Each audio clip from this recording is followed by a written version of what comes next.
Hey, what's up guys? It's Roy here. So today I have the Google Pixel 8 here. So in today's video, I'll be doing an unboxing and first impressions video. So I've deliberately stayed away from Best Buy, any stores that would have this device in stock right now. And I have truly not even opened this up yet. As you can see, the seals haven't even been broken yet. And I like to really do that because I like to share that experience with anyone that watches this video. So without further ado, let's get this bad boy open. So got my knife here. So let's go ahead and break seal number 1, seal number 2. All right. And slide open. As you can see here, I went with the obsidian black color. There is also hazel and rose. I really wanted that hazel color, but unfortunately it just wasn't in stock anywhere, and I wanted to get this sooner rather than later. But obsidian is sick as well. I'm a big fan of black phones, so that is a-okay.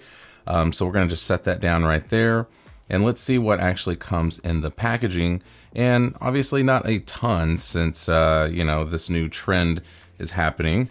Now, one thing we do get is a white USB-C to USB-C charging cable, a nice thick cable. Always appreciate that. And then we also do get that USB-A to Type-C dongle here, so that you can do for data transfers and things like that if you wanted to do that. And then also a little, I'm assuming like some sort of welcome guide or something like that. Yeah, so actually that's where the SIM card ejector tool is, and then some terms and conditions from T-Mobile. Let's go ahead and set this stuff aside, and let's look at the phone. So got that screen protector on there. It does remind you that it is USB-C right there. Got your power, volume up and down, our fingerprint scanner, and then where our SIM card ejector tray is. All right, and first impressions of the device in hand for the first time is very lightweight, especially compared to my Google Pixel 6 that I've had since that phone came out. A much lighter phone. They did go in a different size this year at 6.2 inches, so made it a little bit smaller. It's around 180-ish grams as well, so very lightweight. Really digging that. As far as the back goes, I do know that they were saying that this has like a satin finish. Now granted, unless they were just mistaken and that was for only the Pro model, on MKBHD's video, they did mention that. And I guess I don't know, it feels a little different maybe. But with it being a high gloss back like this, I could see it being a fingerprint magnet or smudge magnet if you are someone that does not rock a case. You got a little bit of a darker charcoal visor there, and we got our G there for Google. And then of course now we have a different camera cutout here. So as you can see there, it's looks more like the dynamic island on the iPhone there, but then of course we got our flash and our mic, so not too bad. Now on the sides here, this is what I really like, kind of this matted finish. It's a very dark charcoal color to match. Got your antenna bands there. Like I said, we got our volume up and down button and our power button, which the volume up and down button, oh my gosh, super tactile. Really like that. But let's power it up real quick. All right, so we got some juice. So while it's powering up, we will look at the bottom here. So we got our speaker grills right here, and then of course a USB-C charging port. We have some antenna bands there as well. And like I mentioned on the side here, we do have the SIM card ejector tray, and then some more antenna bands, and then another antenna band with a mic up there. And you can kind of see how that visor sticks out as well, looking top down. So not too bad at all either. All right, so I'm at this point of the video where I need to go through and get started, which I'm gonna take advantage of actually using my Google Pixel 6 here, because it immediately recognized that it was next to it and asked if I wanted to go ahead and get it set up and get everything sent over, which is awesome. And just look at that. I mean, look how big of a difference that is compared to the two phones right there. That is huge. So let me go and get this set up, guys, and then we'll talk about some more of the specs of the phone and get it wrapped up. All right, so got it set up finally. So actually didn't take that long, to be honest with you. It's actually fairly quick, which is way different compared to like my iPhone setup. It was super long, took like 30 minutes to do so. This took about 10 minutes, if that. So not too bad. But there it is, guys. So let's talk about some of the technical things about this device. I'll throw them up on the screen too. So the display, like I said, we do have a full 6.2-inch HD display here. So it's 1080 by 2400. It's an OLED display, has 428 PPI. It's an Actua display.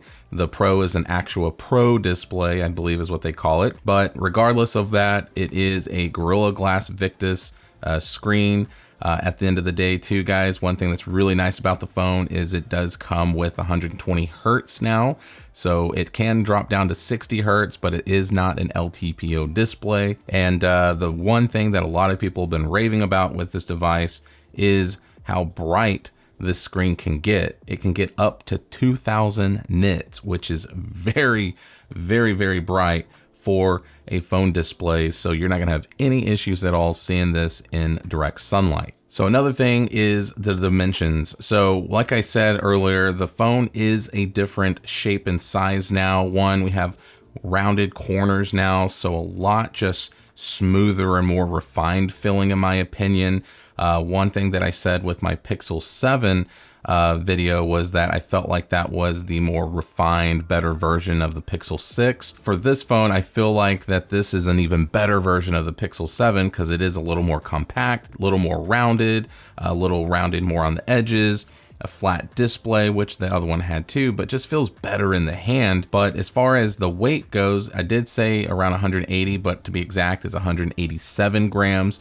We got a 5.9 inch in height, a 2.8 inch in width. And as far as the depth goes, it's only 0.4 inches in depth. So not bad at all. A very compact phone, as you can see. I really like that. So talking about the charging and battery department, one thing is to understand that we did get a little bit bigger battery this time. So it is around 4,500 milliamps, which is gonna be not that bad at all. From all the videos that I've been watching, it sounds like that this is an all-day phone, which is fine. It does say you can get up to 72 hours of battery life with extreme battery saver turned on. We do get fast charging with this. So if you use the provided cable and the proper charging brick, you will be able to get 30 watts of fast charging, which is not the fastest, but it's definitely not the slowest either. It's even faster than my iPhone 15 Pro for that matter. And then we do get speeds of USB PD 3.0 as far as data transfer speeds as well, which is really nice. And we also get fast wireless charging as well, but once again, if you want the fastest charging capabilities, then definitely plug it in. And then we do have the ability to do power share as well. So basically you can put, you know, some headphones or something on the back and be able to charge them in a pinch. I think it's only like maybe like 4 or 5 watts. So it's definitely not fast, but once again, in a pinch, it does just fine. So as I'm getting everything set up, one thing I did want to point out is that out of the box, it does not have the 120 hertz display turned on for some reason. So as you can see here, you do need to turn it on to be able to experience the faster refresh rates, which honestly guys, once you do so, the 120 hertz is just buttery smooth. I do not understand why anyone would not want this turned on. So just to remind you, make sure to go in the settings and turn on 120 hertz if you want that full perfect experience of this device. So another thing is what's powering the chip. So we are getting the new Tensor G3 chip with this 8 and 8 Pro models, and it is a bump up from the previous ones, obviously. So that's what actually is allowing us to have all of these great new photography computational things. I do like that it says macros on, so apparently maybe this has a macro capability. I don't know. Let's look. Oh yeah, look at that. So it doesn't have a dedicated macro lens, but it might be using the wide angle lens like a lot of phones do. So I'll play around with that once we, oh, and there's an update already that I can do. So I guess we'll update that. But talking about, like I said, all the new fun things, you know, with like Magic Eraser and being able to switch people's faces in pictures because it takes like a burst of photos. So like MKBHD says, it's like, what's a photo, right? So at the end of the day, there's a lot of camera magic going on with Pixel devices, and with Google being a software company and then maybe a hardware company second, that's what really makes these devices shine, is just how smart the phone is, like with your call screening capabilities, with the quick transcriptions of your voice, or being able to have just an amazing experience with Google Assistant, just all those things with this device. That's where that Tensor G3 is going to shine. Now, we do get 8 gigs of RAM out of the box. It is LPDDR5X, so it is 8 gigs, which is great. The Pro gets 12.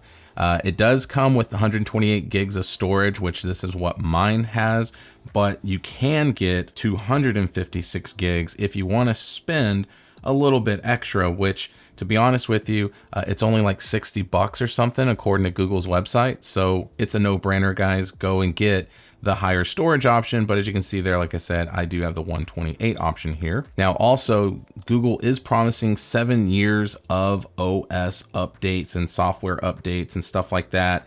And I'm okay with that if they actually hold up their end of the deal. As you can see out of the box, there is already an update, so I will do that. But getting 7 years is huge. That's the most out of any smartphone company, and that's an ambitious thing that they're offering. It's just, will they hold up their end of the deal? Because Google is kind of notorious for promising certain things and then magically it just goes away. But getting security updates and software updates until 2030, that's pretty dang impressive. So fingers crossed that they hold up their end of the deal. So the next thing I want to do real quick is test out the fingerprint scanner here, because a lot of people kind of knock on the Google Pixel fingerprint scanner, me being one of them, especially with my Google Pixel 6. But the 7 got better, and let's see if the 8 has gotten any better. And to be honest with you, I mean, that was pretty fast, so not gonna really cry about that. Yeah, I mean, maybe the placement could be a little bit higher. That would be nice.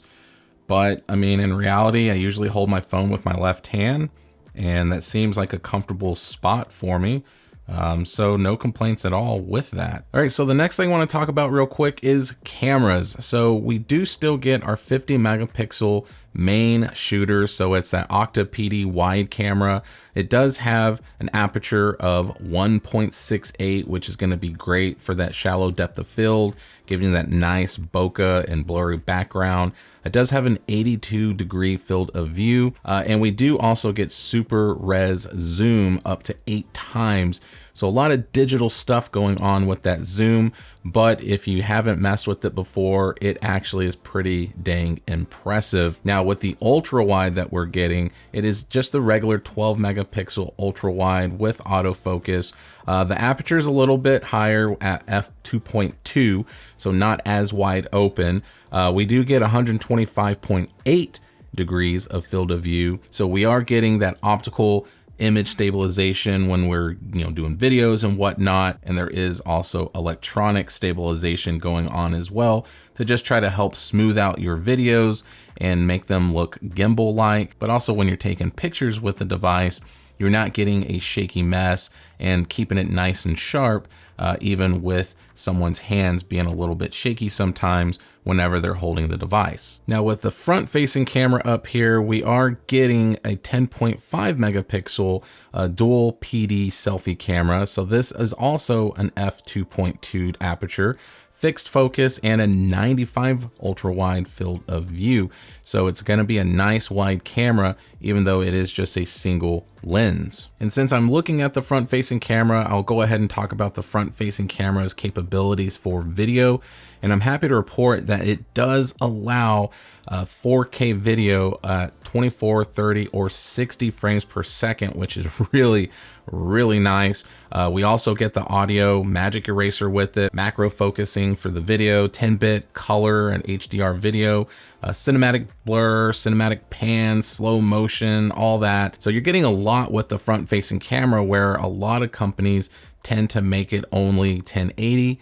We're getting 4K on the front. And video capability on the back doesn't change either. We're getting 4K. We're getting 4K 24, 30, and 60 frames per second. And if you want to do 1080, you can record in 24, 30, 60. And we also, like I said, get slow motion up to around 240 frames per second. So very slow-mo, but you are losing some resolution with that as well. And then since we are also talking about cameras, so all in all, guys, for the Google Pixel 8, for $699, yes, it did get a price bump of around $100, but I do think it is worth the money. Not only just because it's a Google Pixel and it's just the smartest phone out there. I think that a lot of the updates that they've done with the device, especially for me, that's someone that's starting to prefer smaller devices a little bit. I still want a nice big screen, which 6.2 inches, 7-8 years ago would have been a phablet to people. But in reality, this is a small, compact phone, and I love it. It feels fantastic in my hands. The smoother, rounded edges all around just feel fantastic once again in my hands. The matted sides feel great up against my fingers, so I don't feel like it's going to slip out of my hand. And then, like I said, just all the extras that you get with a Pixel. I think it's just a super, super easy recommendation. So keep an eye out, guys, for some different videos that I'm going to be doing with the Pixel. And comment down below and let me know what you want to see from me, because I really want to try to start stepping up my game with phone reviews. So like camera reviews, software reviews, just overall, just maybe my experience with it over the last maybe week or 2 weeks, something like that. So if there's anything specific that you want to see from me and my channel on this Pixel 8, let me know down in the comments. So hit the like button if you like this video. If you loved it, please subscribe, ring that notification bell for up-to-date content. So be safe, God bless. I'll see you on the next one.